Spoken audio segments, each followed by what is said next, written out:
Morning, everybody. David Shapiro here. Um, so today I'm going to try a slightly different format. As you may or may not know, my latest book is now available, Symphony of Thought. I just got the first run from the printer ordered, but most people read it electronically, so it's up here on GitHub. Just search for Symphony of Thought under my name. I've actually got it pinned up here, so if you just go to github.com/Dave Shap, all of my books are up here, and plus my most popular repositories. My most popular one of all time is Plain Text Wikipedia, which skyrocketed like a year ago on Reddit because it was posted on Data Hoarders. I think I posted it there. Anyways, okay, so what I'm going to do today is we're going to take a survey of the state of the industry.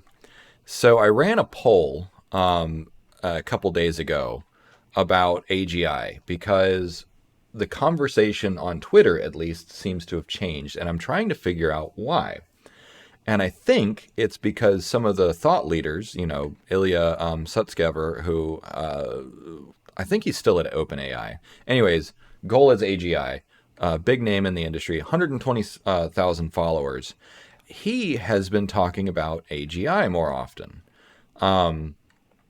And there's some like cryptic messages like we have no choice but to embrace the fundamental uncertainty of life. Okay, so if this AGI, this was a big one. If this AGI business works out, there's a potential to solve poverty, et cetera, et cetera. But it's not just him. And so what I did was I found some other folks who no, go take me to my profile. How do I go to my profile? Home. There we go. So there were some other people, and so here's another one. Like, is it me or is AI Twitter moving faster than usual? Yes. And then, oh man. So we'll get to AI art. I think actually state of the industry or state of the art, we're going to talk mostly about AI art. But I see these animations and they're incredible. It's happening faster than I thought it would. Here's another great one. So just check out my Twitter, DShap Automator. But so let me scroll down to the poll. Yeah, okay. So I posted a poll. This was less than a full day ago, and it's only 19 votes. So take it with a grain of salt. But people that see me on their Twitter feed, there seems to be some agreement. It's not a majority anymore. It was, but there's a strong plurality that people are taking AGI seriously. So there's that. I'm trying to figure out where that came from because like it's not like there's been any grand news, right? It's a dangerous business just tapping into social media trends because it would be ideal if you could just point to like the thing that said like, okay, this is happening. And AGI means something to different people. Let's see. Yeah, this was a good article. With stable diffusion, you may never believe what you see on again. Anyways, that's AGI. Anyways, maybe that's all that I've got up on AGI. So let's talk about AI art instead. So first, let me show you an example. So this is Dolly. This was a scene that I was trying to illustrate from my novel. This is from the prologue, the opening chapter. And so this was an original Dolly generation. And now they have outpainting. And so outpainting allows you to expand an image. And so you see how much bigger it is. So like here's the original, and you see it was kind of cut off. And then what you can do is you can expand it. And so you see more of this giant like cockpit for this spaceship, and you see a couple moons outside, and this guy sitting here alone. I won't spoil who it is or where he is, but anyways, so I just wanted to show that like, yeah, this is pretty cool. However, with the explosion of like in particular stable diffusion, it seems like Dolly's days are numbered, unless they've got something, some announcement in the works. So here's where I'll tie it back to AGI. OpenAI has been very quiet for the last couple weeks. It's been quiet to the point that people are complaining on the forum about the low quality of support feedback. Like people are just not getting anything from OpenAI. People from OpenAI are not posting anything anywhere either. And so typically in the past, this like they go like radio silent. They go communication blackout just before they announce something big. So maybe it's going to be the next version of Dolly. Maybe it's going to be GPT-4. So I remember earlier this year, there was in the rumor mill, it was that GPT-4 was going to drop late summer or fall. Well, it's late summer slash fall. So maybe they're gearing up to release GPT-4. Who knows? So, but let's talk about AI art. So Stable Diffusion, it's not the first, but it's certainly a game changer. And there's been of all kinds of drama surrounding it. So first, there's the question of ethics and safety. So some people are concerned, excuse me, that AI art that can generate photorealistic images of anyone doing anything is particularly dangerous. I mean, your imagination is the limit, especially as these models improve. So, like, all kinds of graphic stuff, gore, whatever you can imagine, it can be generated now. And so it's kind of like, well, if that's the case, is it dangerous or is it unethical? And so I will reiterate, so I've said this on Twitter, this is not a particularly strongly held position because why do I have a picture of data and, okay, anyways. But basically, my initial thought, this is just kind of where I'm at now. I'm not going to defend this position, so don't attack me for it. My initial thought is that AI is, and generation like this, if people want gore and grotesque stuff and porn, it already exists in spades. I don't think that throwing AI in the mix is going to be any different. And as an author, there's in the history of novels and literature, people thought when the Penny Dreadful came out, when people started reading for pleasure, back in like Victorian England, people thought that was going to corrupt society because it was so grotesque and pornographic and stuff. And they thought that novels were going to destroy society and destroy art. And now, of course, novel writing has been refined into its own art form. The same was said of cinema, that cinema was going to destroy the art form of theater, right? That it was, oh, well, instead of having stage actors, now you have screen actors. Same thing, ditto for radio. So every time we have a new medium come out, there's always really, really big pushback from the status quo.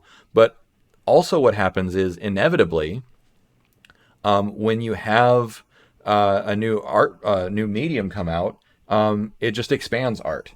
So basically, what I think that we're seeing is the invention of a new domain of art.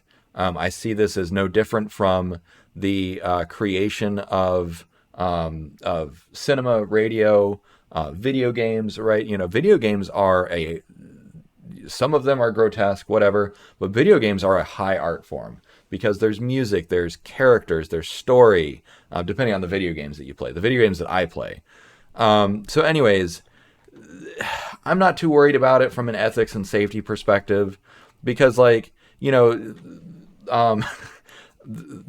have been books that have been banned because they were considered too, pornographic or grotesque or corrupting or whatever. But now we don't do that either, right? It's like, okay, point to on the page where the words hurt you. People have a choice as to whether or not they read a book. So I am not worried about AI art, nor am I even worried about it displacing human generated art. So like, yeah, like you might be able to have, you see the quality of these animations, and there's plenty more. There's plenty more. I think I had one tagged. So there's this one, which is animated with sound. It's super creepy. I'm not going to play it. But basically what we're going to end up with very soon is animated scenes, and then that's going to get strung together to make animated movies And then, as large language models advance, which, if GPT-4 is coming out, or other things, we're going to see like basically on-demand art, whether it's still images, videos, novels, whatever. Actually, I was having a conversation with someone where they looked at my novel generating repo, and they're like, yeah, it gets stuck in repetition. They're like, well, what about short stories? Like, couldn't you start there? And I was like, yeah, that's actually probably a better place to start. So I might revisit that and just make a short story generator. That's actually not a bad idea. So if you have on-demand art, uh, like, how's that going to change society? Is that going to take away from people? But here's the thing: is you have people that will consume so much art all day, every day. So, like, with the rise of, I'm old enough, I remember Napster. There was so much hunger to have more music that people would break the law to download music. I don't do that anymore because I don't need to, because the market responded and gave me Spotify. Right. So what if there's going to be like a Spotify for AI art and AI music and AI literature? Right. Like, there is so much opportunity here for new businesses. And here's the thing: is like, most movies today are generated largely by machines anyways. Yes, there's a human behind the machine telling it what to do, but that's no different from the human operating these new tools, right? So I see AI art as more like a new set of tools for the creative process. Um, yeah, that's the primary thing that I wanted to say.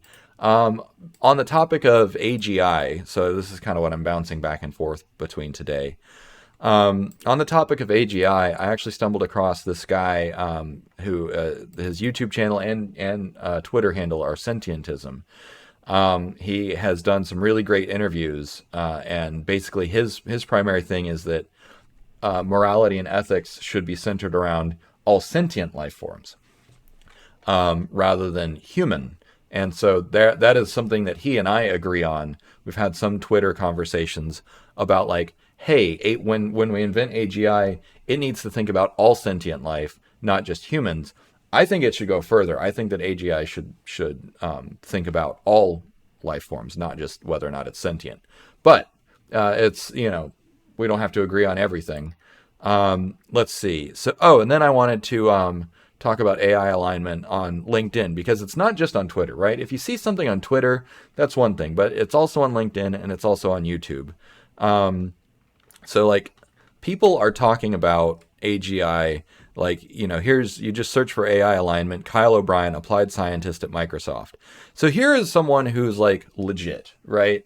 And we're having sober conversations about AGI, and people aren't talking about it like, because up until this year, people would talk about AGI like it was some distant possibility, maybe several decades away. And they would talk about it like it would, like if you talked about AGI, people would look at you like you're a UFO enthusiast, right? Like, oh, grab the tinfoil hat. But now, like, people in the industry are taking it seriously. So yeah, so this is my first go at a kind of a state of the art episode. Let me know. Well, I turned off comments because. So let me know what you think on Twitter or in the Discord, and we'll go from there. But yeah, thanks for watching.